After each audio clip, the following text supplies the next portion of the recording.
And the Vac's back for another week. Episode Yeah Nah, if you're a fucking nerd. Nate, how are ya? Yeah nah, is that binary? A bit of binary, yeah, a bit of binary for you. I've never heard that. Yeah. Yeah, okay, it's showing how out of touch I am with the younger generation. Well, it's not really yes, no. It's on, off. Yeah, but I was a bit upset actually because I was called a Cheugy today. A what? It was during the week. It wasn't today. I was called a Cheugy, and it was actually by one of my friends. Mm-hmm. And it sounded like he was using it as a pejorative term. Okay. And I asked him what's a Cheugy, and he said if you don't know what one is, then you probably are. Yeah, they've always got you with that one. Anytime someone doesn't get something, you sort of just give them the, look, if you don't know, that kind of sums it up, doesn't it? That's not fair. Like ignorance. It's not fair. Like, you can say anything. You can do anything. So I don't like that. What's a Cheugy? Well, I spelt it CHOOGIE, yeah. but it's CHEUGY, Wikipedia suggests. It's you don't know. You still don't know. Hang on a sec. You got called it. You go, what's that? He goes, you probably are one. You didn't find out? I wanted to save just it for finding the out now? Oh, okay. Yeah, I want to find things. Sometimes I save things. So I was called this during the week, and I actually wanted to save just it. Just made a mental note. Yeah. Well, I have a little list of sometimes things to talk about. Like a lot of weeks I don't have anything. Mm. Yeah, and so but this is it. Cheugy. Okay, people who are Cheugys are often referred to as Cheugs. Things described as Cheugy include mum jeans, live, laugh, love signs, minion memes. Well, how did you get called Cheugy? And anything that says girl boss on it. Have you been like, I don't know, what were you doing? I was wearing ankle socks. Okay. Yeah, no, that's about, okay. Oh, so it's lifestyle trends associated with the early 2010s. Lifestyle trends? The hell is a lifestyle trend? Ankle socks. No, it's not. No, it's not. But the bar has lowered significantly on what's considered a lifestyle. Like, what's your lifestyle? Well, I wear ankle socks. Bro. That's nothing. I don't want to be the one to tell you this, but you're a fucking Cheugy. There are not entire groups dedicated to the wearing of and the propagation of ankle socks. Don't fight it, man. You're a Cheugy. Hey, man, I don't mind being called an old man. I felt like an old man for a long time now. I don't want to be called a Cheugy, though. I mean, I don't wear ankle socks. I don't have live, laugh, love. Mine's more eat, shit, and die. Have you heard that one? That's the better version of live, laugh, love, is eat, shit, and die. Not only is it a bit of a fuck you to the live, laugh, love movement, but it's also factual. These are the things we do in our lives. We eat, we shit, and we die. I'm not telling you to eat shit. I'm not saying eat shit and die, motherfucker. I'm summing up what it is to be alive. What do you think? From a very depressed point of view, I mean, someone else's might be different. Some other people might say live, wear ankle socks. That's it. That's a lifestyle. Maybe die afterwards. I don't know. So this aesthetic has been described as the opposite of trendy or trying too hard. Ankle socks aren't trying too hard. They're just not trying at all, is it? Mate, I don't make the rules. This is what these Gen Zs or millennials, I don't know who it is that's sort of using this word in this way. But maybe I'm a Cheugy. Maybe you're a Cheugy. I don't know. Hey, you made it this far.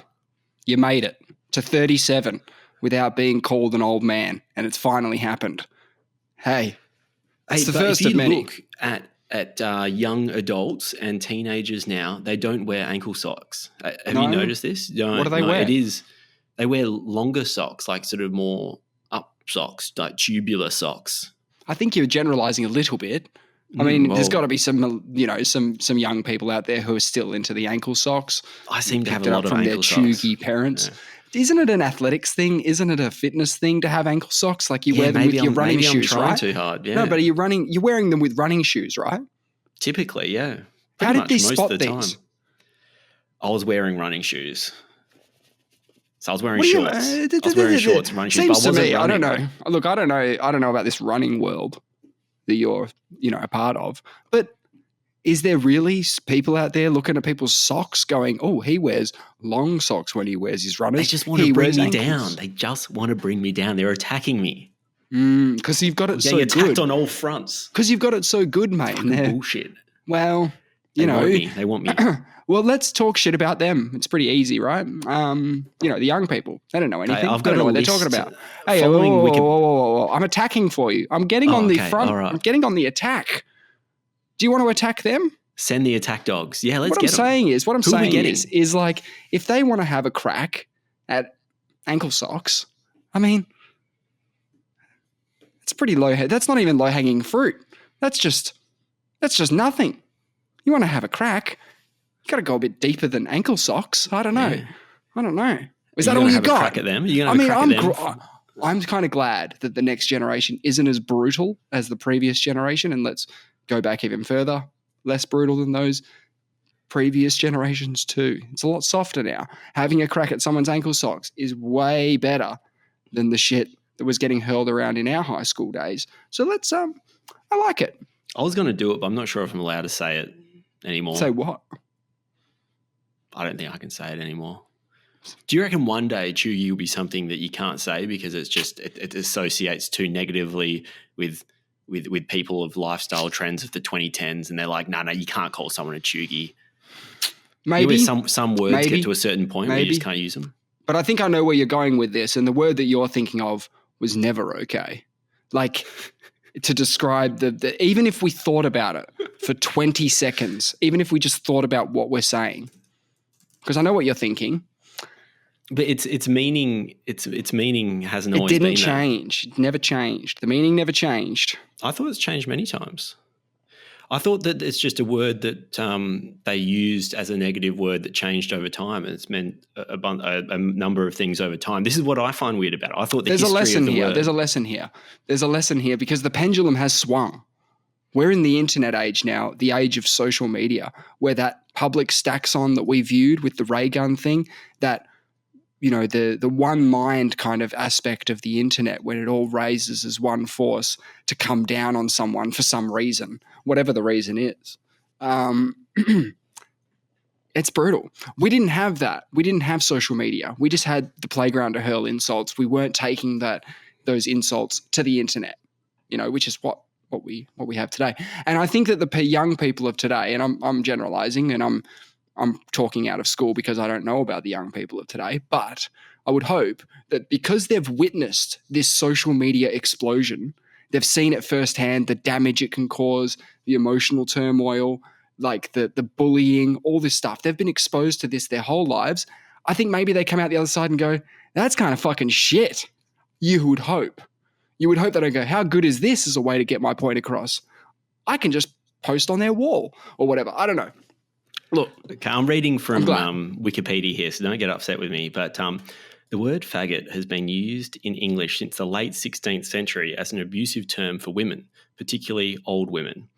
And reference to homosexuality may derive from this, as female terms are often used with reference to homosexual or effeminate men. Makes sense. So if someone to be my point, it changes over time. A fairy or something, it's a female thing. Yeah, but it didn't change when we were yelling it in the playground. When we were yelling it, we were describing a shit person or a bad person or someone who was exhibiting traits not cool. So if someone didn't want to come out on the weekend, they were that. If they you're making my point. Maybe one day Cheugy will be something we can't say anymore. No, because we didn't think about it for 2 seconds when we were younger. It was just something that was echoed. We echoed it, right? We weren't thinking when we were saying it, were we? No. You weren't thinking. We're just picking it up from... If you thought about it for 2 seconds, you would realize that the logical side of it, of people who defend it by going, oh, I don't mean anything about their sexuality. I'm not talking about that. Yeah, you are. Well, not that you are, but you're saying that is not good. or that is lame or uncool or not with it. Like, that's the problem. I was never using it with the intensity that some people can use it with. Now, the application of the term doesn't matter about intensity, because what you're describing. No, the intention of the word. So if I think faggot means a fairy, and I say, "Oh, you're such a faggot," and I'm talking about you being a bit of a fairy, I'm not saying it with any intention, with the negative connotations that it sort of implies. I'm just calling someone a fairy. So you're saying, the intensity. Yeah, but what is that? I'm using it as another word for a fairy. What is that? What's a fairy? What's a fairy? Exactly. No, it's just a word I'm trying to communicate. Yeah, no, it's just I'm calling someone like, I don't know, maybe they're a bit maybe they're effeminate, or maybe they're just a bit but what? No. I'm trying to get the root cause here. I know what you're saying, but the extension of it is, and that's not okay, or and that's not cool, or and I don't like that. Yeah. No, not necessarily. Not necessarily. That's what you think it is. You don't call someone a fairy in jest. Settle down, as a nice settle guy. Down. You get okay. My mate down the road calls my dog a poofter, and it makes me a little bit uncomfortable. He goes, "Oh, he's such a poofter, isn't he?" He talks about cuddling him, and I'm like, I just feel weird about him calling my dog a poofter. He doesn't mean it. He doesn't mean it in any. What does he mean? Way. What does he mean? He does. You are implying he's meaning something very negative by it. No, I'm saying that he hasn't thought about it. No, he's saying it in such a lovely way. You can't imply. So what I'm saying is, words are just a way of communicating your feelings, and someone else might import some other meaning that you don't intend by it. No, based on their circumstances. No, because he's saying it in a lovely way. What used to happen when we were young is, I use the example, so-and-so doesn't want to come out on Friday, he's a faggot, right?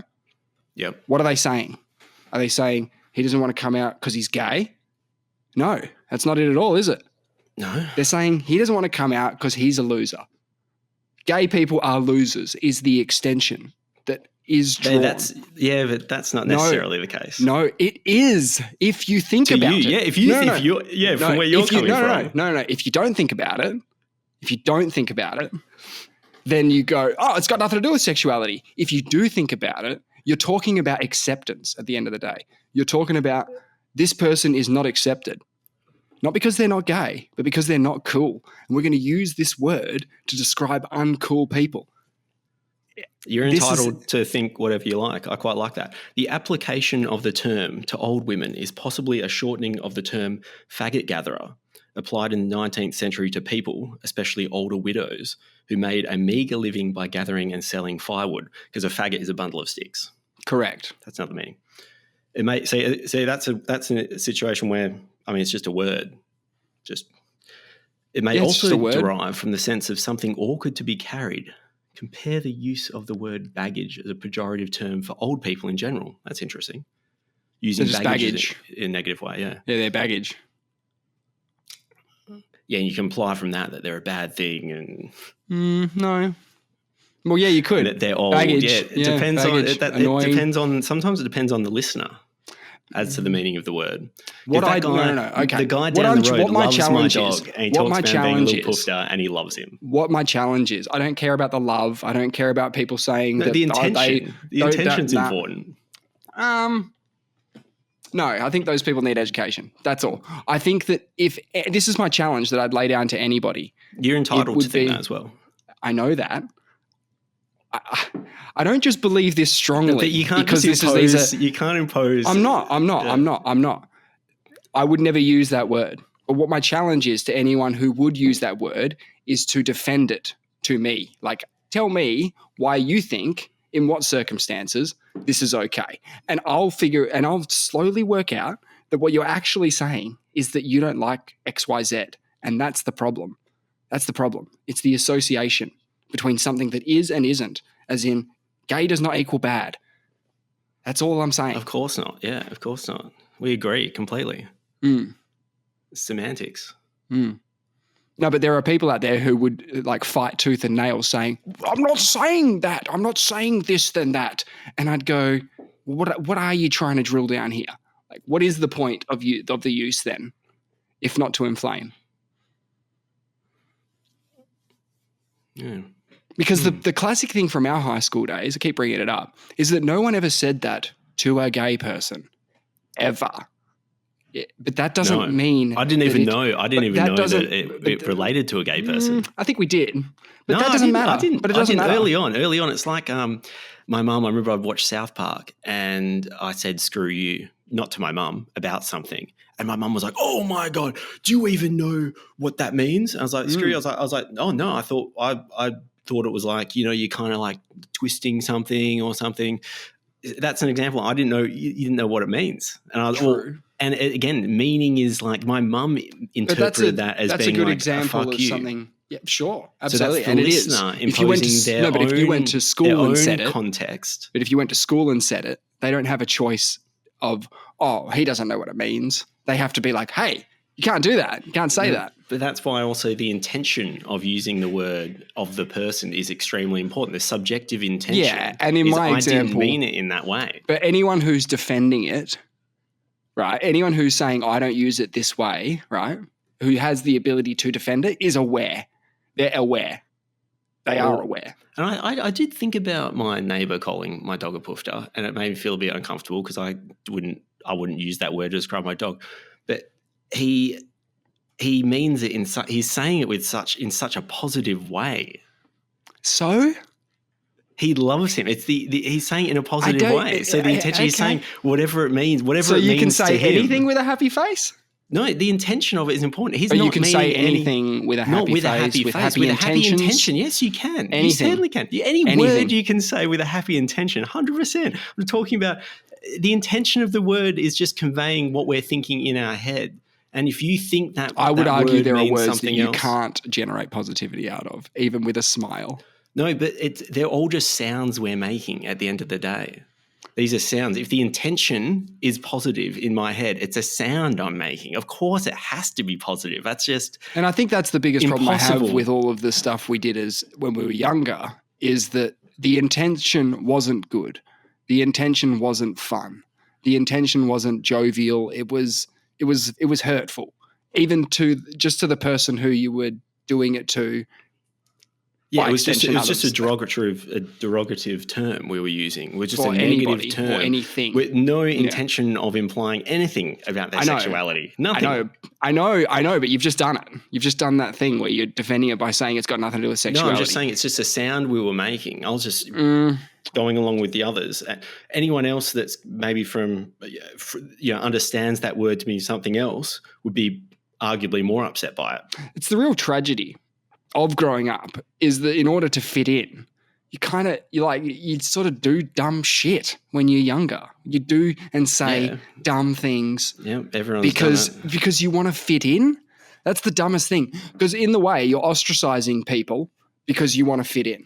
You're like pushing people out of the way. Definitely. Yep. You want to stay within the school of fish so you don't get picked on, and you want to push other fish out into the open and go like, get him. Yeah, trip up a couple of little ones. Trip up, when you're running.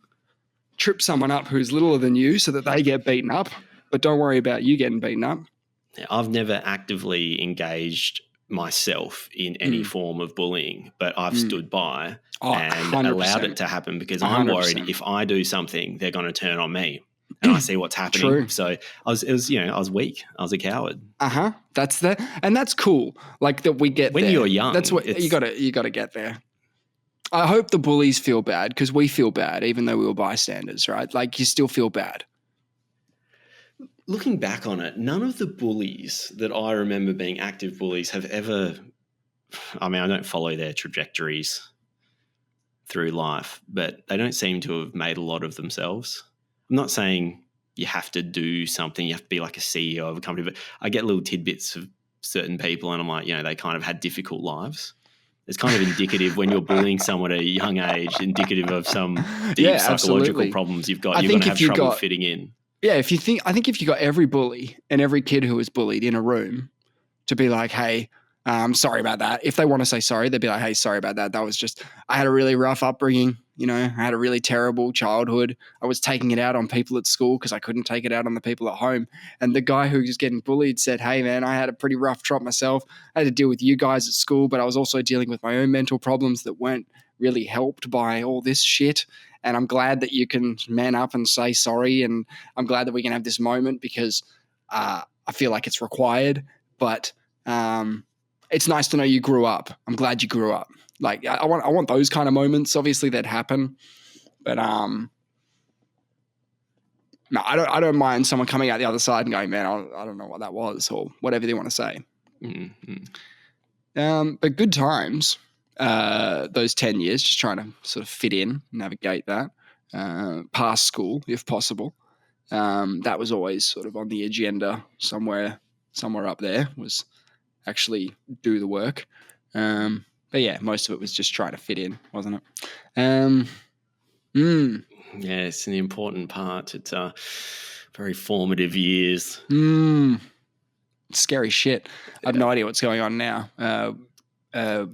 Apparently, just picking on people for sock wearing, just their choice of socks seems to be the new thing. Yeah. And speaking of my dog, the Pope's got a problem with my dog, actually. So my neighbour, or not my neighbour, the guy that lives down the road loves my dog and looks after him all the time. But the Pope has gone on the record. Him. Yeah, Pope Francis. Too many people are having pets instead of babies.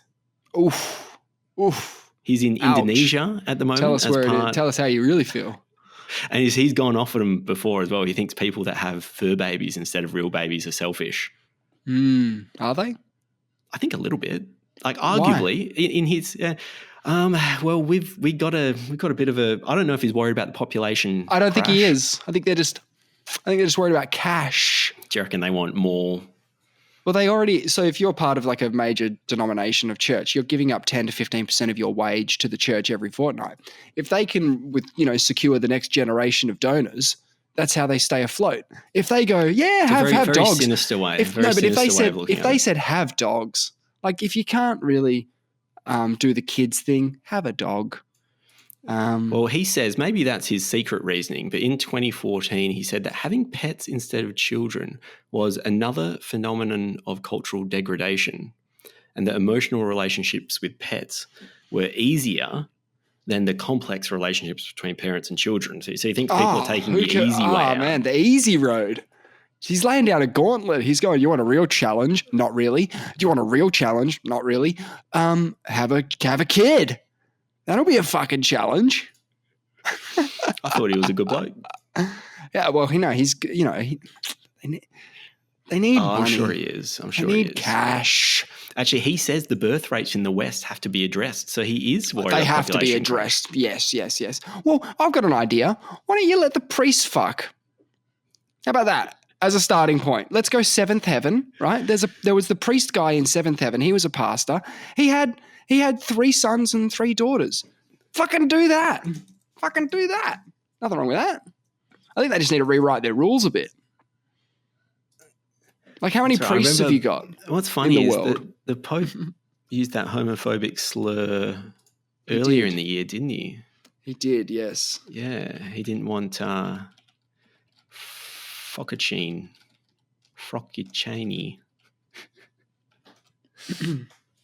Okay, so there are 407,000 Catholic priests out there.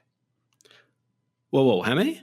400,000 Catholic priests out there, right? 400,000? Yeah, get your calculator out. Okay, so no, but that's Roman Catholics. That's just Roman Catholics. It's actually the actual number is 407,730. Now we're going to times that by have 2 kids each, right? Right?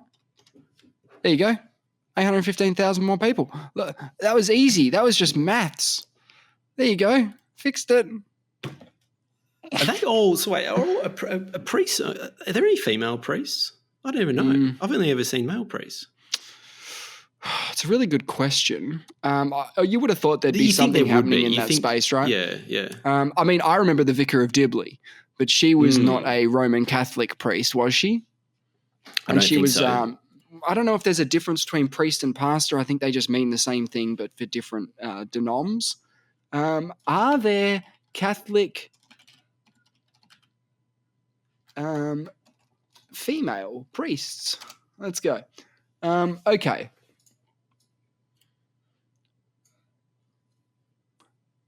Christian traditions, women are not permitted to be ordained as priests of the church. According to Catholic doctrine, priests are supposed to represent the likeness of Jesus, who was a guy.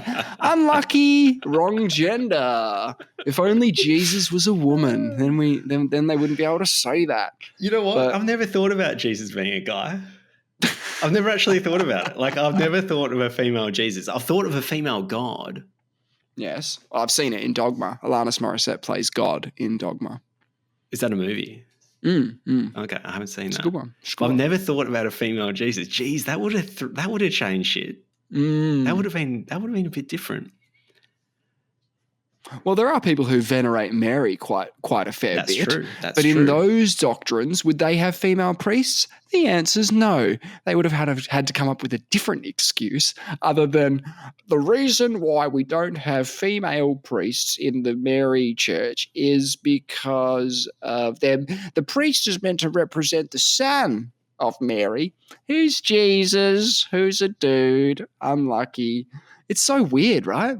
It's very weird. So we talked last week about how women were taken out of the workplace and put more into sort of home roles, and you thought this was due to like physical strength and all that sort of stuff, which you pointed out.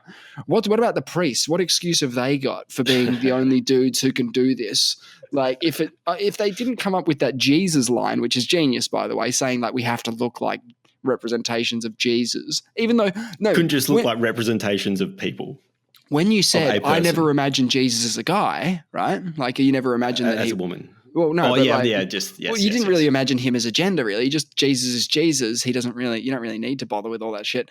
I've never viewed the priest on there as Jesus. No, never. When I went to church, he was too old. First of all, the one thing we know about Jesus is he died when he was well, we don't know anything about him. Low 30s, but he's a mid-30s guy. Yeah, he made the 33 Club or whatever.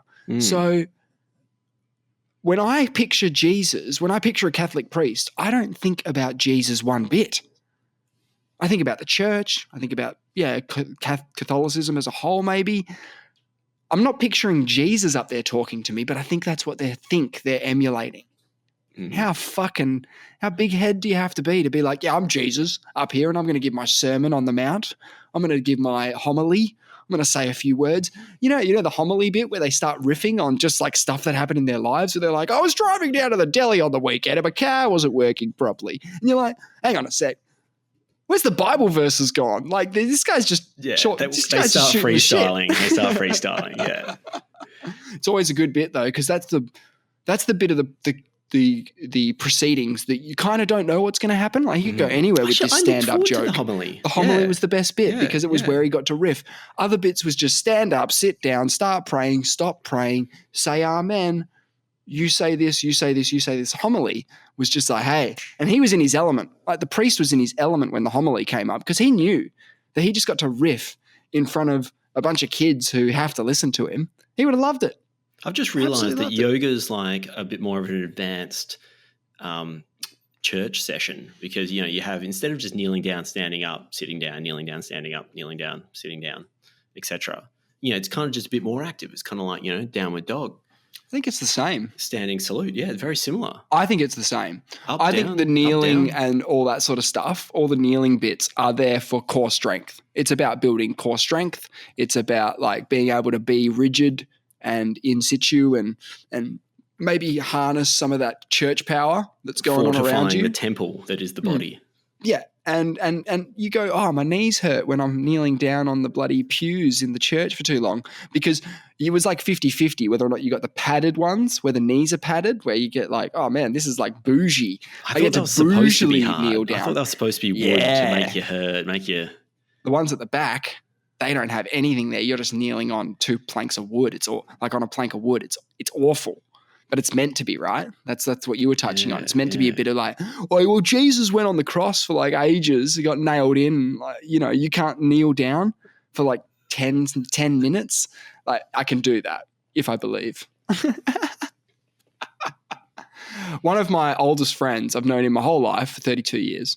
We were in church once. We started laughing. We have no idea what we started laughing about, but it just happened. I think there was a fart. It could have been a fart. And we just couldn't stop laughing. I don't know what happened. I think we were excused to continue laughing outside, but we would have been quite young at the time, and it was quite, it was a bit hysterical, like, because the laughter starts, it's not stopping. You're trying to stop, it's inappropriate. You can't. It just makes it funnier. Yeah. That was probably when I lost my faith. Get in your own head. Yeah. Okay. You got sent out. You just get out. Yeah. I was cast out of the house of God. The Exodus. That can't be good for your karma, or whatever you want to call it. Your Christian, your Catholic karma. But no, all I think everything's in order. I'm in the book, so it should be all good. Should be at the pearly whites, when I die, because I'm in the book. Yeah, at least so you can explain yourself. You just need to get in front of someone, right? St. Peter. Yeah. He's at the gate. Anubis. Nah, St. Peter's the new bloke who took over from Anubis. There's no weighing anymore. Like, they use digital scales. It's all pretty up to date up there. Because I've always thought that the technology of heaven advances with the technology of us down here. Yeah. I've always loved that. And I've got proof of that. Is this the door? The gates. The gate itself gives it away. Yes. Gave it away. We had gates up there. When did they come in? When did you install the gates? Why do you have gates? Now I'm looking. If they just said it's all clouds and shit, it would have been fine. But they said gates. They didn't have to say gates. I don't know who said gates. I don't even know if gates are in the Bible. You might have some. Are there any gates? I reckon AI is going to evaluate our soul eventually. We'll turn up. AI will kind of maybe our neural link will just plug straight in. Download all your memories, all the things you've done wrong. Yep. And it'll analyze. Yeah, you're 57% good. You're okay. What about, ooh, baby, do you know what that's worth? Ooh, heaven is a place on earth. Why aren't we doing that now? Like a social credit system like China does, where they're sort of constantly scanning your brain to make sure you're a good dude so that you can like do your thing. But if you're a shithead, it's harder. Because like a lot of people don't believe in the afterlife. They don't believe there are actual consequences after death. I don't base the things that I do on the potential eternal damnation or paradise that happens after. But people do base their decisions on that. That's why you get people who say, oh, without the 10 Commandments, people would just go around killing each other all the time. And you'd be like, no, they wouldn't, because I'm not a believer in your 10 Commandments, and I don't just run around breaking them all the time just for funsies. I think they're good rules. I think a lot of them are pretty good rules. Some of them are pretty good, yeah. A lot of them are good rules. There's a couple of shit ones. That's okay. Most religious cultures have very similar rules to the 10 Commandments because they're all good stuff. If I had to tends to work, social cohesion. If in a vacuum just had to come up with 10 principles, yes. I think everyone would come up with things pretty similar. But maybe I've been indoctrinated. Maybe I've drunk the Kool-Aid. I've gone to too many church sessions. Well, you could definitely say, let's not kill and let's not steal. As a starting point, let's just do that. That's a really easy one. They're the two easy ones. Like coveting your neighbor's goods. I mean, if I don't know, if they've got if my neighbor's got a cool thing and I'm like, that's really cool. I don't see anything too wrong with that. I think it's a good philosophical thing to not live by comparison. It's good to not live by comparison from a philosophical. Joy, and I can understand that. I agree. So I think on that basis, I would say that's it. It does start to lead to pain. It's a little bit like. I think why social media is so toxic as well. It's just you can't help but compare with what you see on social media, and that's all a highlight reel, and you start to feel shit about yourself because you're not always doing awesome things. Yeah. I think that's fair enough. I can definitely say that's true. I think being aware of it's a good starting point. But yeah, no, you can't do that. So I wouldn't say it's a commandment though. It's more of a guideline because I'm not going to command everyone to regulate their feelings. I'm just going to say, hey, it's probably a good idea to not compare, not to live by comparison. Probably a good idea too. You shouldn't get killed for doing it. Hey, I hear McGregor's running for president of Ireland. Have you heard this? What? No, he's not. In 2025, apparently he's running. I don't know. Well, I understand he thinks all the political leaders are charlatans. He's got a problem with them. First of all, there's zero chance this is real. Second of all, there's zero chance this happens. But if he did run, like hypothetically, would he do okay? Yeah, he might do all right. I don't know. I don't know how it's going in Ireland. He probably regrets punching that old bloke in the pub. That's not good for his PR campaign. His history is not good. No, he cannot. He cannot. So when was the last time he fought in the UFC? Because he's not coming back, is he? It's been too long. There was thoughts of him coming back like recently until it got cancelled. So he's still scheduling fights. So he's still scheduling fights. Yeah, his controversy section on Wikipedia is already too long to be elected president of Ireland. My thoughts. That might work in his favour, though. I mean, Trump's got a pretty long list. Yeah, well, he has a huge list. And it depends what he's going up against, because his political rhetoric will be next. It'll be second to none. That will be a very exciting. Like the pay-per-view numbers of this election would be massive. Okay, so I've done a quick Google on this because I was a bit dumbfounded by you saying that. It does say Conor McGregor is running for president of Ireland here. I am the only logical choice is the quote here. Holy fucking shit. It'd be like Trump on steroids. I reckon it's possible. I don't really know. I can't gauge his popularity in Ireland as it stands, but he was huge. I think his opponents would struggle. What, with his rhetoric? Totally. Mm. He'll just shut him down. He doesn't even have to be right. He'll just rip him apart. Mm. He'll just make jokes about, their Do you want to hear this post? Stuff. Yeah. What is the Dáil? Is that the Parliament of Ireland? I don't know. Never heard of it. Okay. So this is the post. I mean, grain of salt with this one. As president, I hold the power to summon the Dáil as well as dissolve it. So as I said before, I would have all the answers the people of Ireland seek from these thieves of the working man, these distributors of the family unit, these destructors of small businesses, and on and on and on. These charlatans in their position of power would be summoned to answer to the people of Ireland, or I would have it done by day end, or I would be left with no choice but to dissolve the Dáil entirely. Stop the train until the people of Ireland deserve the answers they seek. Point blank, this would be my power as president. I know very well. Who the fuck wrote this? Ireland needs an active president employed wholly by the people of Ireland. It is me. I am the logical choice. 25 is upcoming. So, it sounds very Hitlerish. Wowzers. Well, the saying I'm the only pick is very dangerous stuff. And dissolving the Dáil is DAIL is the lower house and principal chamber of the Irish legislature, which also includes the president of Ireland and a Senate called, I can't pronounce Irish words. Yeah, no. I'm not even going to try.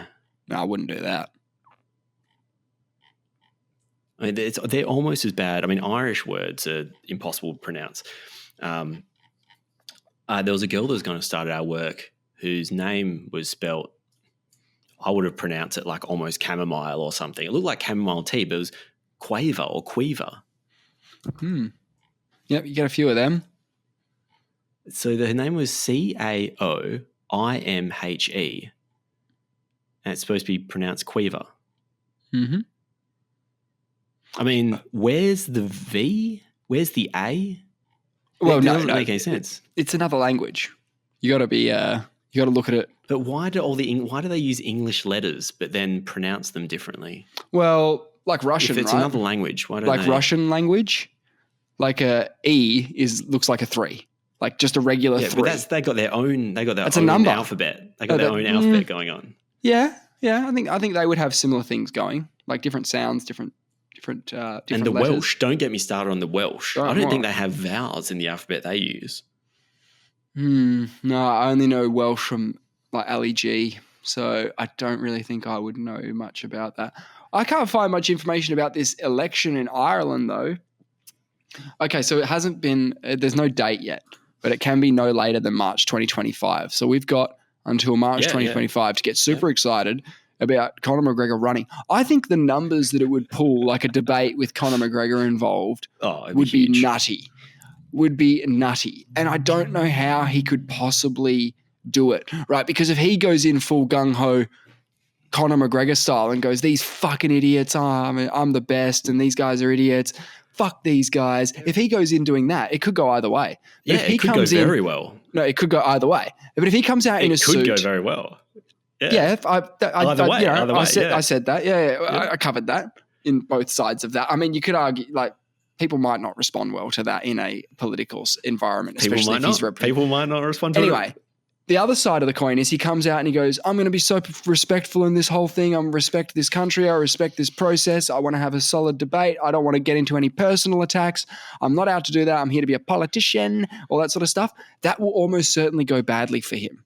So he needs to play to his strengths, but whether or not it pays off is literally a coin flip. Yeah. Like, it's pretty wild. He has to go out punching. He has to be himself. Because if he comes out and he's not Conor McGregor, people are going to say, who's this guy? Yeah, but I don't think he has a plan B. I've never seen him tone it down. It's pretty wild. I think he might regret this. How does this work? Because you can't stand up and go, you'd like to be prime minister, and then whichever party you're affiliated with just gives you the leadership. That's not how this works. You know what I mean? So if he's representing a major party, if that's his plan, how does he get that leadership? Impossible. Impossible. So how does he do it? He seems confident. As an independent? Who knows if they go well in Ireland? Who knows? But you've only got about 2 million people to woo, so it's not too crazy. I think it's 4 mil. I think my dream is April next year, Trump's shaking hands with Conor McGregor, president of the US, president of Ireland. That would be hilarious. We are literally living in the Twilight Zone. Yeah. Twilight Zone shit. Who's next? Bring him I've on. always wondered who the next sort of big thing on that stage would be. Everyone talked about Kanye in 16, going at 2020, that he was going to run. He didn't. You can't just run for president. It's not something you can just do. After Trump, I thought it was going to become a bit more of a popularity contest. It has. Who else has been like a popular sort of celebrity? I guess Zelensky was a comedian. Yeah, that's a pretty good example. An actor / comedian. I don't know if this fully fits, but Bojo, like Boris Johnson, fit a lot of the bill of what the Trump sort of image is. You know, and the craziest thing that I ever saw in my whole life following politics, and I've been pretty avidly following politics since I was in my late teens, I was pretty into it, is Boris Johnson, just before the interview starts, messing up his own hair. I've seen people tidy their hair just before an interview. I've seen people get really worried about their hair just before an interview. I've never seen anyone scruff the fuck out of themselves just before an interview who's leading a country. Ever. Interesting angle. Ever. There's no leader in the world who's done that before they've done anything.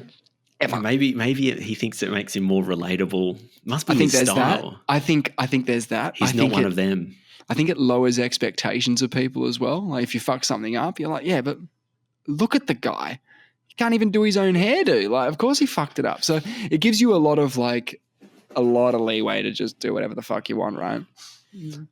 So he doesn't want to present himself as even though he is like a proper, like prep schoolboy. You know, he's in photos with like David Cameron. They went to the same school. He was a very neat little young boy, and then all of a sudden he's prime minister. Let's shaggy it up a bit. Yeah, okay. Wild. I think it's important to have an angle so you stand apart from the others around you. So yeah, messy hair's never had a political benefit. Yeah. It's as simple as that. And hair's important with presidents and prime ministers and all that stuff. Hair is very important. Like there's only been I think 9 beards who have run America. Probably in the early days as well. Have there been all in the early days recently? Yeah. No beards. No beards. If you want to be the president of the United States of America, got to be clean shaven. You are not allowed to have a beard, and you have to be religious. So Kamala's fine. Yeah. I'm sure that she does all the right things religiously, and her beard sucks. So we're good. So she's a candidate. But if Donald Trump Oh, grew a she moustache, he's not. Yeah, she's doing some things. When's that election? November. November, we should get a debate in the next few weeks, I would Wow, imagine. so that's going to happen. It will happen. Yeah, Wow. I think what happens is that there's this stare down thing where someone makes the claim. I don't care who it is, but one of the two parties will make the claim that the other person doesn't want to debate them. What does that do? Makes the other person go, I'm not scared to debate them. What, you think I'm scared to debate them? I'll debate them. So then the debate happens because of a staring contest. But I think the American people would like a debate. I think we'd like to hear from the candidates before November. I think that's fine. I hope it's nice. I hope it's better than the first one. Bring it on. I'm excited. Have you been watching any of the League of Legends finals around the world? We're leading into Worlds soon. No. I haven't been watching much, but I did see, because YouTube knows what I like. Yeah. It did let me know that the LCK finals, which is the Korean League, were having their grand final last night. Was it So I good? got to watch. Yeah, it's pretty exciting. Yeah. I like the pageantry in Korea. They love associated with it. They Absolutely have a commentator a bit like Bruce Buffer.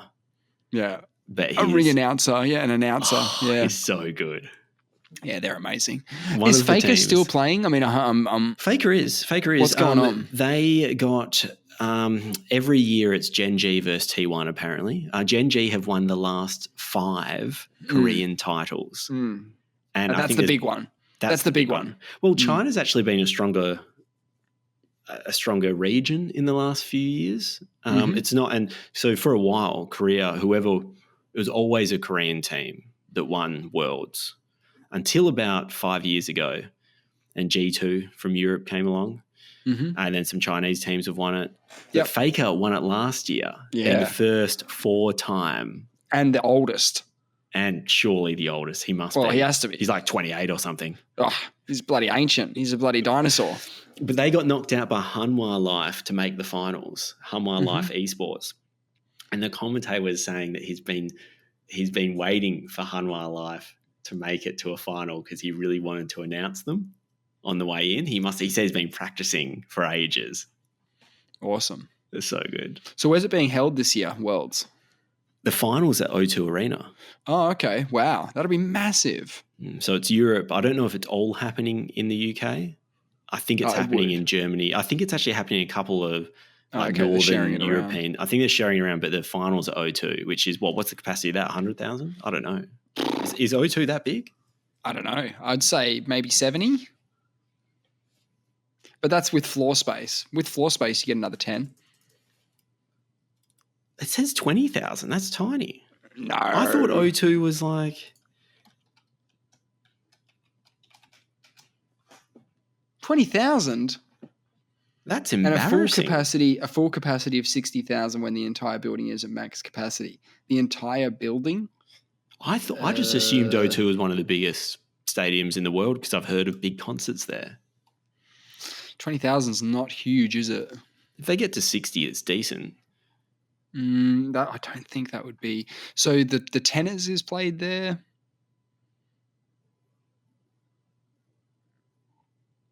Yeah, wild. So Gen G lost, spoiler alert, to Hanwha Life Esports. Huge. So actually they were going for a 5-peat. They've won the last 4. And they broke a bunch of records. They've had one of the best seasons of a Korean team of all time. 29 match win streak. Longest in LCK history. That's including some games from last year and some games from this year. Is that games or is that matches? Matches, so best of so they of could three, lose a game. So you could lose a game. You could, but they've won 29 matches. Matches in a row. Yes. All right. Well, that's the important thing. That's like saying, oh, we didn't win all the quarters, but we won every game. So that's what matters. You won every game. Yes. Huge. They had a 20-game win streak, longest win streak in LCK history. Massive. So just kept 3-0ing people if they were best. If it was a best of 5, they typically don't do those. I think they do a lot of best of 3s. Yeah, it must be best of 5 in the finals and stuff. there's 10 teams in the LCK, and they had the first ever LCK undefeated round record. So they went 9-0, which has apparently never happened. Huge. And they do 2 rounds. They went 17 wins, 1 loss for the whole thing. But what was funny, and so they went to 5 games, and it was a pretty epic final game, which was nice. I didn't watch it all, but I saw some of the highlights. Yeah. You've been keeping up with the League of Legends. Have you watched any of the football? Yeah. But also one more thing on League. So LEC, which is the US League. Yeah. FlyQuest, who I don't really follow, have never won it before, but they won the title over Team Liquid, who have won it a bunch of times. But you should watch this. In Game 4, FlyQuest win it, and FlyQuest get aced by Team Liquid near the Baron. Team Liquid had 4 members left. They've been losing this game the whole time. They've got 2 inhibs down. They start beelining for the Nexus. They base race the minions and lose. No. They lose. The super minion wave was way too stacked the up. Calculations were just not there. They maybe 1 second. Oh my God. It's worth watching. The commentators lose their mind. Winions for the championship. That's huge. All right, yeah, I'll definitely check that out. That sounds fun as fuck. Hey, so I heard Isaac Heeney took Mark of the Century on the weekend in the Sydney GWS game. Oh, Mark of the Year. I'll give him Mark of the Year. I watched it. It was pretty damn good. And I liked the fact that the teammate, the guy who he jumped on, was it Buckley? I don't know who he jumped on. He helped him on the way down so he didn't get spiked on his own head, which would have been bad. Yeah, he did 3/4 of a somersault on the way down. Crazy. And that was a good game. It's huge. I think it's important to do a good mark to fall awkwardly, because if he just got all the way up and made a perfect landing, people wouldn't think too much of it. Because unless he did a spin. I'm talking about, the one, 360 the one where the guy, he jumps up on the shoulders, takes the mark, and then lands back on his feet. Yeah, that's what you're saying. No one likes that. But if once you're on the guy's shoulder, you spring off and do a little 360 twirl off him and then land on your feet, now we're talking. Yes. That's pretty cool. A half twirl pike, inverted pike. Off his fucking back. That'd be sweet. We need to start getting some tricks into the AFL marks. They never really try and do any 180s, 360s. I mean, Heeney went for it. He tried to do a somersault, a forward somersault. That's pretty sweet. I think, and this is talking as someone who's never taken a pack mark before, but I think in those moments, you are only thinking about the first part of the journey, which is get the ball, mark the ball. So you're going up, you take the mark, and then the plan, then your brain suddenly goes, oh shit, we're falling straight at the earth now at an alarming rate. Well, the regular rate, but it's still alarming from up here. And you have to he did a turn, landed on his shoulder, which is a good move. Didn't land on his head, which easily could have happened if he didn't get grabbed. So I think they always think about the bit about catching the ball, and they haven't thought about anything after that until the mark happens. And then they have to figure it out on the fly. I couldn't agree more. Every coach has always told me, you just focus on the ball, get 2 hands to the ball. No one ever tells me to think about where your body's going afterwards. Yeah. It's a good analogy for yoga, actually. One reason why I like yoga is it calms the mind. I think all through life, school, work, society in general trains you to ramp up the focused mind, that productive mind, where you're sort of connecting the dots, you're trying to figure things out, but no one ever trains you how to ramp it down and relax. Wow. And chill out. Wow. So, so many people are always complaining that they can't sleep at night because their mind's racing. Mm-hmm. I honestly think that people haven't been trained how to calm the mind. Because all our training exists to keep the mind active and to go. Make it productive, be a productive worker, to have outcomes. I think the pressure to be productive all the time, even when you're at home or something, you're I'm not being very productive right now. You know what I mean? You have these moments where you're I could be doing something a bit more productive. It's that idea that you will never sleep, or you'll never have nothing to do. Yeah, we sacrifice sleep. We don't give sleep the respect it deserves. You know what I always say? Sleep when you Nothing is something worth doing do you? Nothing is Quite something profound. I worth didn't think doing. about it a little bit. Yeah. It is a good one. Yeah, you can have that. Yeah. I can have that. Thank you. Yeah, you can have that. Like if someone, is giving you shit for not doing anything, you say, well, look, nothing is sometimes worth doing. Just let them sit with that. Just let them marinate on that.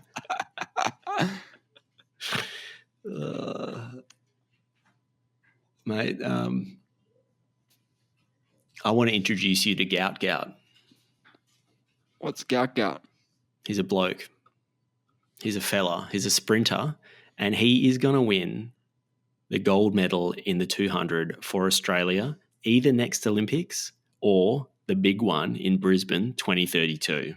Wow, you're setting him up for 2 Olympics and golds? He might win the 100 and the 200 for Australia. You were saying you don't have any sprinters? Yeah, we don't have a good stable or a pedigree for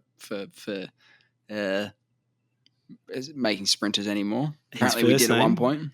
Did we? Oh, yeah, we did actually. We had a lot of female sprinters, a lot of good female sprinters. You told me about the one who basically broke the rule book, won the 100, the 200 and the 400. Yep. Never happened again. Never happened again. But Gout Gout, he does run the 400, but he's not going to win the gold in it. First name Gout, last name Gout. I don't know what his parents were thinking. Right. His parents are South Sudanese. He was born in Australia. Mm-hmm. 16 years old at the World Under-20 Athletics Championships on the weekend. Yeah. Well, it was actually a couple of weeks ago. Mm-hmm. He got the silver, but he's 16 in the under-20s. And he has a lot of similarities to Usain Bolt in terms of style of running, his lankiness. That's exciting. He looks a lot of people. Do we have the money in sprinting Australia to help Gout Gout reach his full potential? Coming into the Olympics, we do. We're sinking, I said we start sinking money into all the athletics programs about 8 years before an Olympics. So you actually have a successful campaigns. Yeah. Right. So this is you think the levers are being pulled? You think the levers are being pulled right now? Yeah, he'll make bulk. Yeah, definitely. No, this isn't just me saying it. We need more levers. Nations, we're pulling the levers right now, and he is going to be front and center. You've got quite lofty goals for this Brisbane Olympics, don't you? You want Australia to win. Yeah. I want to win. So in order to win, we're going to need Gout Gout to be performing at his peak. So we're going to need to sink some money into that. We're going to need to add those sports that I talked about that Australians are good at. Aussie rules, add that. Break dancing, add it back in. Get it back in. More we want our number medals. One prospect out there. Yeah, more divisions of surfing. Yes. More divisions. Yes. What else do we get? I don't know. We need more sports that we're good at. Maybe like a fishing one, because there's some pretty keen fishermen in Australia. Get a fishing thing going. We do that. Beer chugging. Beer chugging. You reckon we'd have a good shot? Yeah, I reckon Germany would be stiff competition. I reckon the UK would have us pretty dead. Yeah. I mean, they've been training since they were very young. They've got like a pub on every street. Like that's like a gym. There's a gym on every street. You can't compete with that. You really can't. But we're descendants. We're the criminals from that jurisdiction. Yeah, but we like a beer on a hot day while fishing. I'm just saying we've got it within us. They like a beer because it's inside and the weather's shit. So there's nothing out there. So it's just go to the pub, isn't it? We've got home ground advantage. So they're coming across from the UK where they're used to dreary weather, cold conditions. They come into Brisbane in summer. They're going to get scorched. But don't you think that'll help them sink piss? I'm hoping it doesn't. They might love it. I'm hoping it doesn't. Because I hope beer chugging is not an Olympic sport. I'm cool with this though. I'm cool with to give the Australians a leg up, give us a real shot at winning this thing. I am cool with a new medal category. So every event you do it twice, but there's a drunk version and there's a sober version. Oh, so like the enhanced games. The drunk 100 meters sprinting. So you have to have a blood alcohol above 0.05 above or 0.05 or 0.07. say. 0.07, okay. So just over the legal limit to drive. You shouldn't be driving, so you probably shouldn't be running. So it's going to get tricky in the swimming pool. 3 or 4 full-strength beers half an hour before you compete. I'm just trying to get us a leg up. I reckon that we'd have some sprinters out there who wouldn't mind having a couple before they go, and we'd probably win those as well. Well, look, if we're not going to do every event, because that's maybe a bit rich to have every event with a drunk version, but we should at least have the beer mile, which is actually a thing people do now. Yeah. Where you have a beer, run 400 metres, have a beer, run 400 metres, repeat another 2 times. And that's okay, is it? Well, I mean, it's an actual competition that's run. But does that follow the sort of health guidelines about drinking? Not at all. Not at all. We were just talking about drinking before every event at the Olympics, even shooting. It's not good. Surfing. We're going to drink and then swim, and you've got a problem. Yeah, I don't like the swimming. Drinking and running. Yeah, I like that one. I like the high jump. I like all that. I reckon having a few drinks and doing pole vault would be interesting. Yeah, that's what I mean. Yeah. I'm just trying to give us a leg up. I really just want us to win as well. I just don't want to I don't want to have to do it fairly. I want to pull as many strings as I can now. We've got a bit of time to prep. We should be really trying to get something sorted before Brisbane. One thing we could do, I don't know if this is going to shoot us in the foot or not, but we need to ramp up our drug testing capabilities, because I think the more we can penalise, I'm going to assume that Australians take less drugs than other nations. I don't know if that's true or not, but let's assume, certainly not true. But yeah, go on. Let's assume that's the case. Why do you say it's certainly not true? Because we're pretty good at that. Like, we do a lot of drug testing of our water supplies, and we are not well represented on the world stage. I'm talking about athletes and performance-enhancing drugs. Performance-enhancing drugs. Yeah, not just like recreational drugs. I don't know if we mess with that too much. I'm going to assume that we're fairly clean. I could be proven wrong, but I think we need to, if we can keep the offenders out, we're going to win more medals. Right, but it's probably not the Australians doing the drug testing. It's probably the IOC, who are funded by their own shit. I know that when the Russian Winter Olympics was held, they were doing the drug testing. So I assume that the nation must have something to do with it. I don't know if the Winter Olympics is the same as the summer. I would say so. Because I know swimming. The reason I'm thinking about this, and this is controversial, but swimming is where we get the bulk of our medals. Mm-hmm. So I want to protect that event. Yeah, it's not good enough just winning more golds. We have to still get the ones that we already get. We still need those. Yeah, so and also we don't want people encroaching on our grass, is what I'm saying. And there's been a bit of encroachment. Well, I mean, the one that's controversial is that world record in the 50 free, or the 100 free, actually. Sorry, should I say the 100 free? That Chinese bloke, I forget his name. He won by more than a body's length, and a lot of people have come out in the media saying that there's some indicative signs that he's cheating purely because the way he won. Yeah. But everyone else separated by a couple of tenths of a second, he smashes a big world record.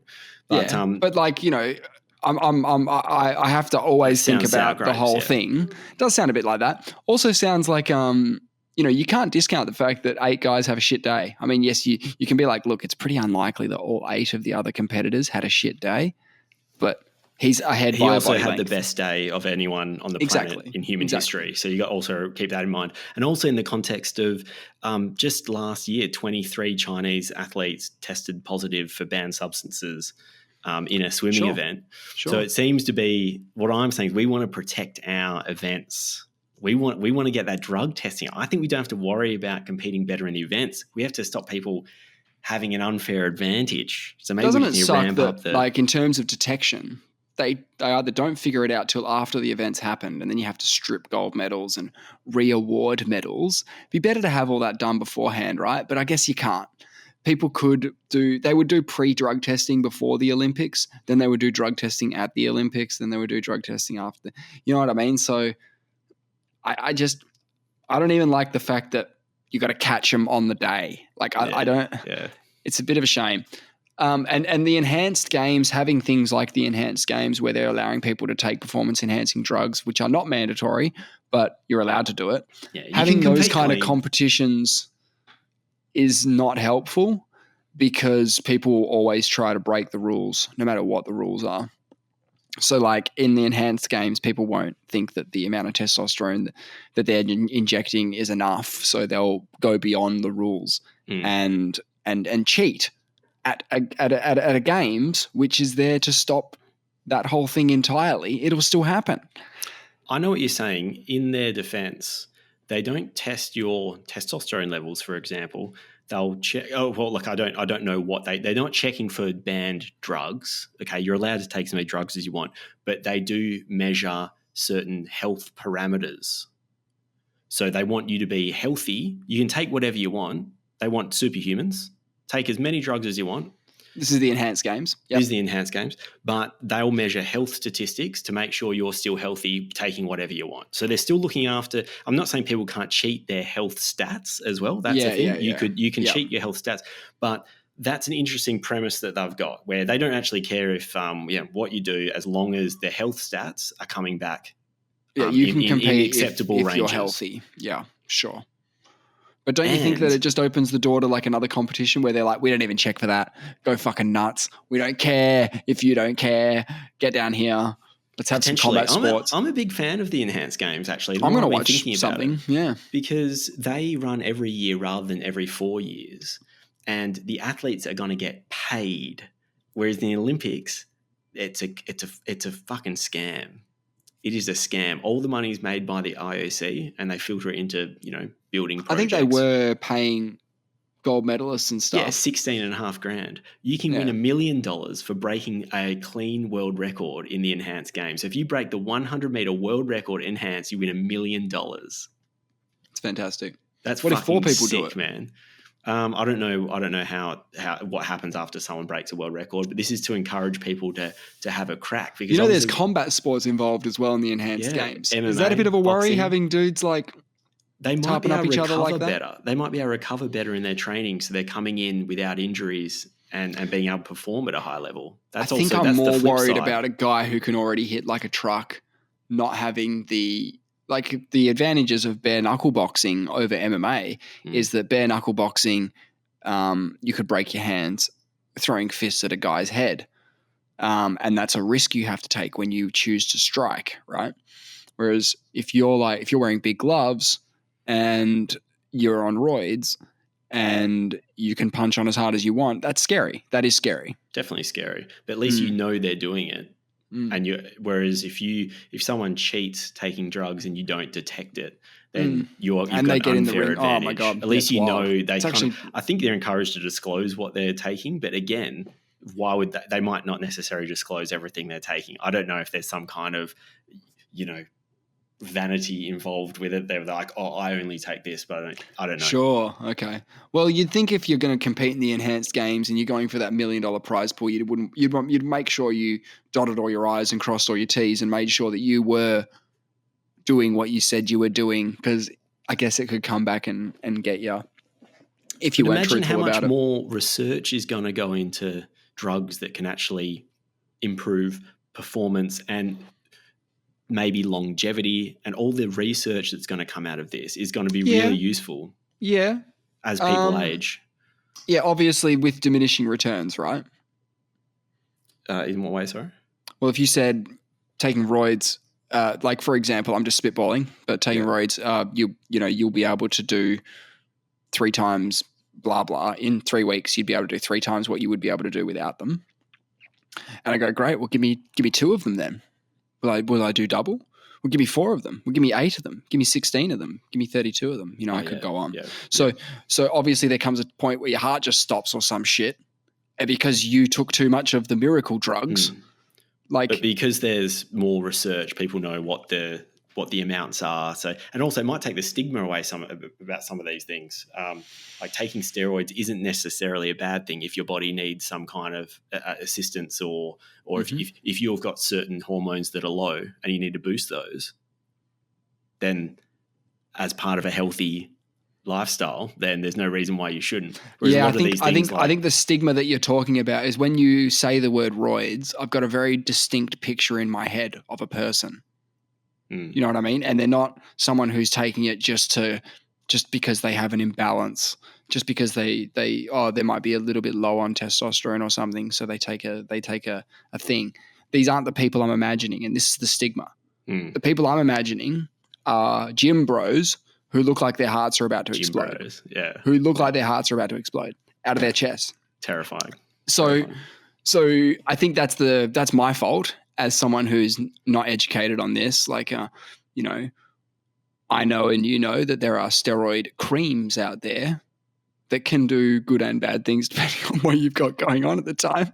Everything in moderation, yeah.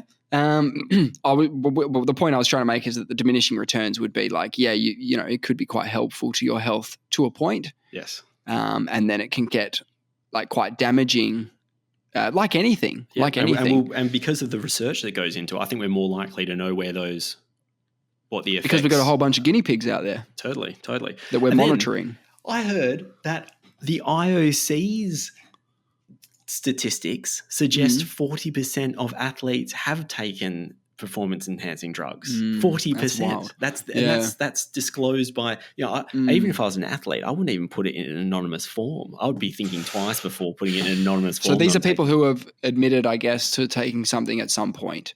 It could have been for legitimate purposes too, right? Yes, and I don't know exactly what the question was. I'm going to try and find out. I think it'd be if the question was use of performance-enhancing drugs to gain a competitive advantage, that number would drop significantly. If I find out, I'll let you know. But this was by the performance enhanced. The enhanced game suggested this.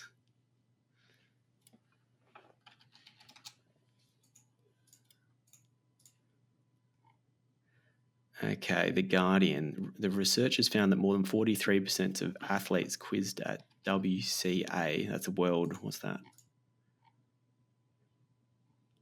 I don't know how reliable The Guardian is, though. What's the guy's name who was talking about the UFOs? Louis Elizondo. Elizondo, yeah. Elizondo.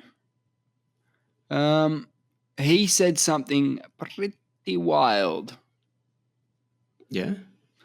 Yeah. Remember how last time we talked about this, you were quite hung up on the fact that they're talking about bodies and you really didn't need that because the tech itself is enough. Yeah, for me. To get excited. Yeah, I could get excited about bodies. I could get excited about bodies. But, yeah, we're talking... Not saying I can't get excited, yeah. I think the words I saw were... Okay. I was the Pentagon's UFO chief. I've held alien matter in my hands. That's the quote. Alien matter? I never know what it is. You know, when you're just taking the words, I'm like, what the fuck is alien matter now? Is it exotic material? Is this? I know. It's really hard. Alien matter. Yeah. Okay. I don't know. What I do know, as reported in the New York Times, which is not controversial, the Pentagon has been secretly investigating UFOs through a program called the Advanced Aerospace Threat Identification Program, or ATIP. Yes. From 2007 to 2012 with a budget of $22 million. Yeah. I don't know if Elizondo was a part of that. I think he was part of ATIP. He was. They say that ATIP was a program from 2007 to 2012, whereas I think he was a part of that, but he basically retired in 2019, I think it was. So he was a part of another program after ATIP. And important to note that this isn't the first program into UFOs, into aerial threats. Probably not, but I mean... What do you mean probably not? Definitely not. I don't know about the other ones. All I'm definitely saying not. But what I'm saying is we have the New York Times... but I've got this as well. This is confirmed. Project Bluebook was the code name for the systematic study of unidentified flying objects by the United States Air Force from 1952 till its termination in 1969. I guarantee you that after 69 there was another program and it picked up where those guys left off and then they shut it down and then it comes up again. So They just change the name of it, Yeah. change who's running it, and Bob's your father's brother. It's all good. But yeah, so they've been doing it for a while. I've heard of Project Bluebook a number of times. I know it's just an investigation of sorts. I don't know much about it. It's not as wild as Project Bluebeam, which you might have heard of as well. I haven't heard of that, no. Well, Project Bluebeam is the idea that we would fake an alien invasion to force governments around the world to get on the same team. Yeah, Men in Black. Independence Day style. You fake an alien invasion. You go, guys, we've got some legit threats out here that we need to pull together our resources to fight. So we've got to get on the same team. Yeah, and it could be just a case of going, look, we've seen the early signs and they could be here in the next sort of 200 years, so we should get on the same page now. Like, it could be one of those things where it's just like plant the seeds for this unity government. Sounds okay in theory. If it's got nefarious purposes at the head of it, then we've got a problem. But the idea of like everybody getting along sounds just fine to me. Sounds great. And it's an idealistic something thing. else, yeah. And then you start realizing this is why the concept of alien technology or technology that is not from humans is so important and compelling. Some people would say, what's the issue here?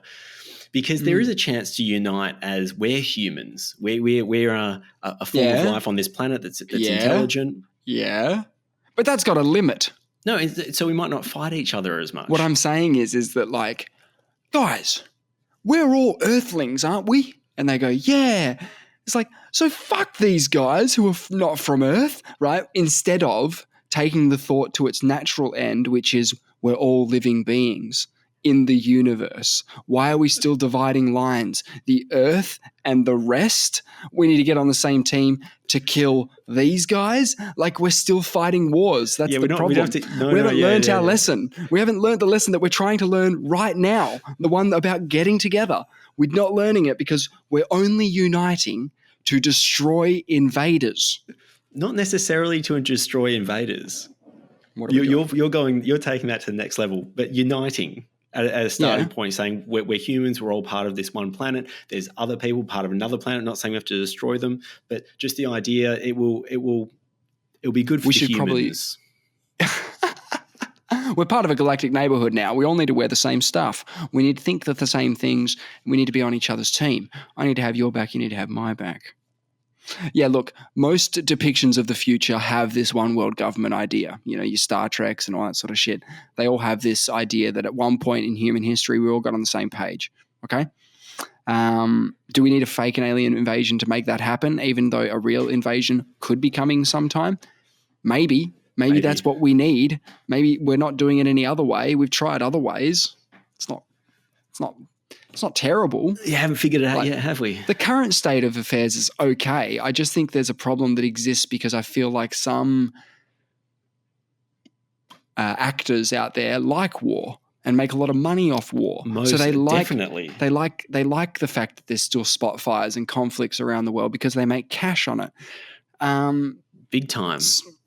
It's a huge industry. There is a lot of money tied up in not having everyone on the same team. There's a lot of money tied up in having a lot of people on one team, like the UN, where we're like, oh yeah, everyone's in the UN. You know, Russia's in the UN. You know, North Korea's at the UN. Like, they're all at the UN. We've done it a little bit. Just haven't followed through with the real jabby stuff. But I think the UFO thing could be the tipping point. I find the UN a bit funny though, because you have the Security Council that has 5 nations on it. They all have veto permanent power. members. Permanent Yeah, members. it's bullshit. They're not on equal footing. You have 5 people that sit above the rest, and they can say no, so they can completely stymie. And everyone else, 207 other nations, and be like, "Hey, we need to do this," and one nation can be like, "No." Yeah, sorry, we've got nukes, and we vote no. It's not. That's it's essentially not a what it is. It's what it is, in though. that sense. No. Could it be? I think democracy is better than certain states having a veto power and being singled out like that. I understand. But is democracy the best? I don't know. Let's have AI run the show. Yeah, flip the switch. Yeah, flip it. Let's hand it over. Yeah, I'm not ready yet, but I'm nearly ready.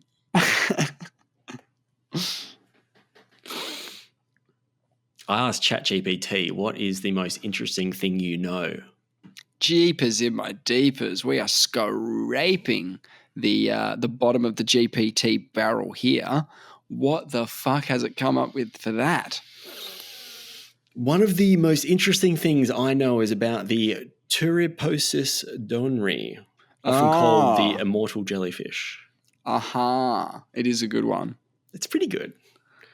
This Why do you think it tiny came up with jellyfish- that, though? That's what I thought. I don't know. I think it's trying to reflect what, obviously this is just scaring the internet for the most likely word that's going to appear next. So it thinks, at least humans, it's a reflection of what humans think is one of the most interesting thing. It has to be. Yeah. Because we created all the material. All right. What else does it say? It's about 4.5 millimeters in diameter, has the extraordinary ability to revert its cells back to a younger state after reaching maturity. We need to Essentially, it can harness reverse that. its aging process. It is interesting because it is the only It is thing interesting. that it is interesting. Only thing that can do that. That is pretty cool. Can you do me a favor? Just copy paste exactly the same prompt and press enter again. Yeah. Do the same prompt again. Yeah. Let's do it. Have we changed?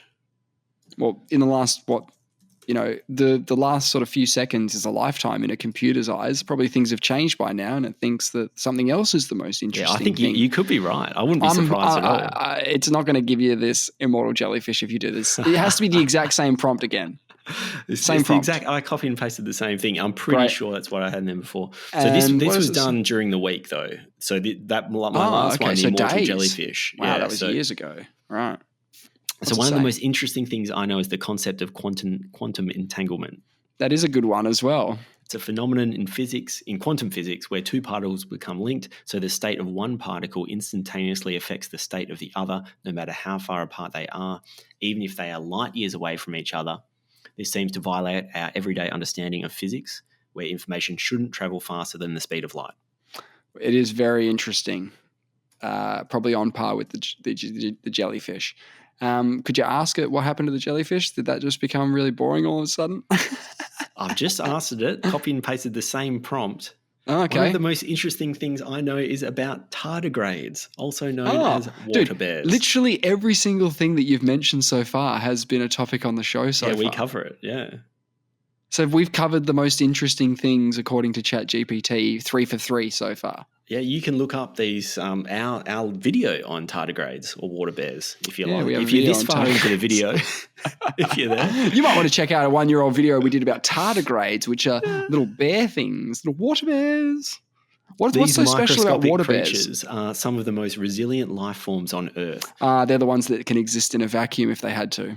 That's right. They can survive extreme conditions that would be fatal to almost any other organism, including extreme temperatures. Negative 200 degrees Celsius up to 151 degrees Celsius, radiation, vacuum of space, desiccation. So they can lose almost all their water content and enter a state called cryptobiosis, where their metabolism nearly stops, allowing them to survive without water for years. I think they're being studied for the purposes of space travel. And what is the life cycle of a water bear? So if you live for a little bit and then you go to sleep for a few years, have you doubled your life? Yeah, because I think your metabolism is slowed to almost zero. There's no chemical process. I'm just trying to figure out what, because if a fly could do this, he'd do it on day 2, right? Because he's going to die on tomorrow. So you know what I mean? If he does a few years.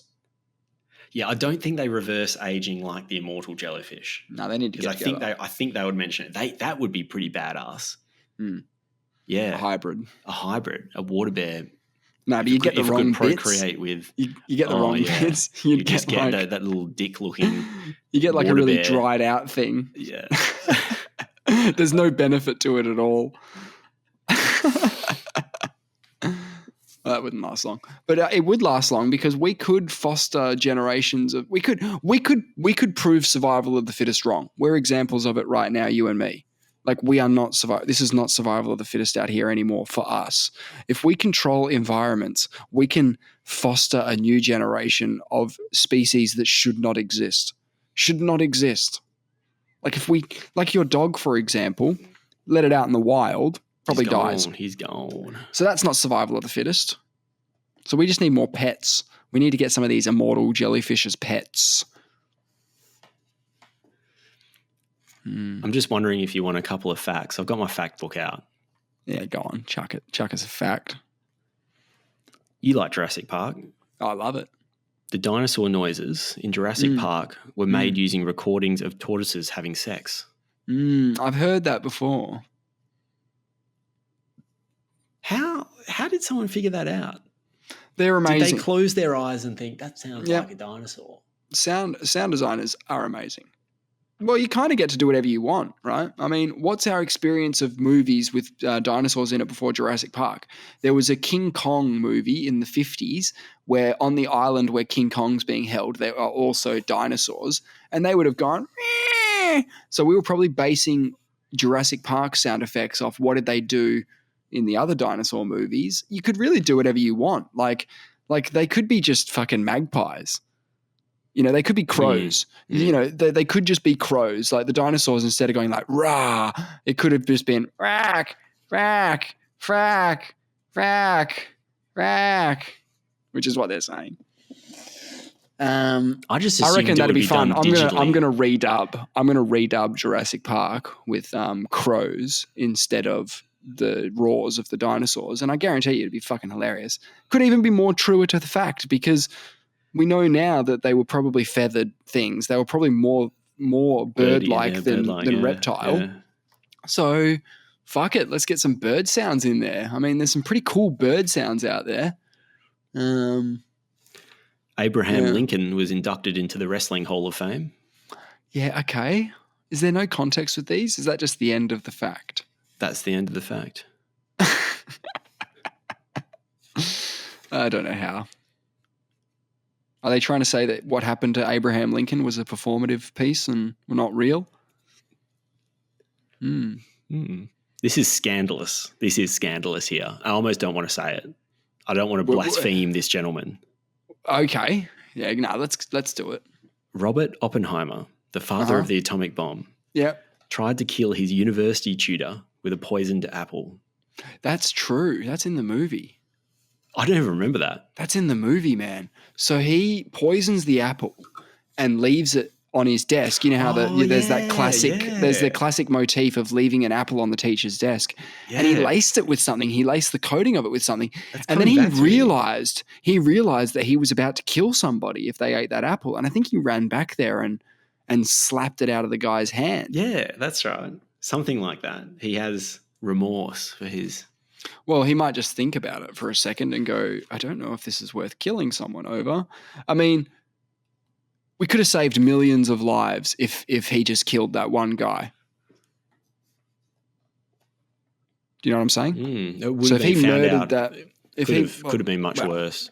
Yeah, but it would have, butterfly effect would probably dictate that the bombs didn't drop on Hiroshima and Nagasaki. So you save those, like a few hundred thousand I think the way people. we've panned out, I would take this as one of the best case scenarios. The fact that nuclear weapons were used and they haven't been used again is unbelievable. Yeah, but and I take your point that they probably would have been developed anyway. But there's a certain element of I think the world sort of lost a part of itself when we decided definitely, to and it was the horrible, terrible. Yeah. And a lot of... I can't believe we haven't done a terrible thing again, because we do terrible things all the time. I want to break down a movie for you, but I don't think we have time this week. I'm going to save it for next week. All right, I'll hold you to that.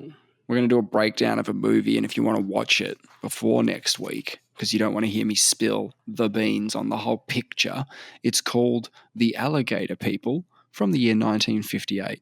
Do I need to watch it? Beverly Garland. You don't need to watch it if you don't want to. You can. I would never say don't do anything. I probably won't. That's okay. I'll wait for you. Because I'm going to fill you in. Yeah, perfect. Okay. A male hippo attracts a female by spraying her with excrement. Oh. Sexy. Yeah, I mean, we can't take our understanding of what's cool and accepted in a romantic relationship just from our own experience as humans. We have to be willing to look at the other side and how they do things, and maybe they do it better than us. I maintain almost that this, again, is similar to intention with language. Mm. The male hippo's intention, very positive, almost too positive. It depends. Depends on how you look at it. I just find it fascinating that that's across all male hippos. Like, there's none that don't do it, I imagine. This is something that is sort of in their code, in their genetic code. If when you want to bone, you throw shit at your partner. And do they throw shit back? Or is it a male throwing excrement on his partner? Or is it That's all I have in the fact. What does it say again? I assume gay hippos just have an absolute shit fight. A male hippo attracts a female. Attracts so her. They love it. They attract They her. love it by spraying her with excrement. Yeah, because the book on humans, the fact book on humans would be like, some people like having shit on them when they're having sex. Yeah, some people do. Have we checked with all the female hippos? Some people like it. But, you know, people just want to hear the straight up and down meat and potatoes, dick in the vagina. Don't trust the RGs. I'm trying to quote Peep Show, but it's not happening. I'm just going to give you 2 quotes to go out on. Facts? Facts. Sorry. Yeah. Okay, go on. 2009 was the first year in recorded history that there were no executions in Europe. Whoa, that is wild. Okay, that's wild. 2009. The total amount of water ever drunk by humans would cover the Earth's oceans to a depth of less than 3 millimeters. That's the show this week. Thank you so much for coming in. 3 millimeters. Yeah, it's fuck all, isn't it? So, all right. Well, that is the show.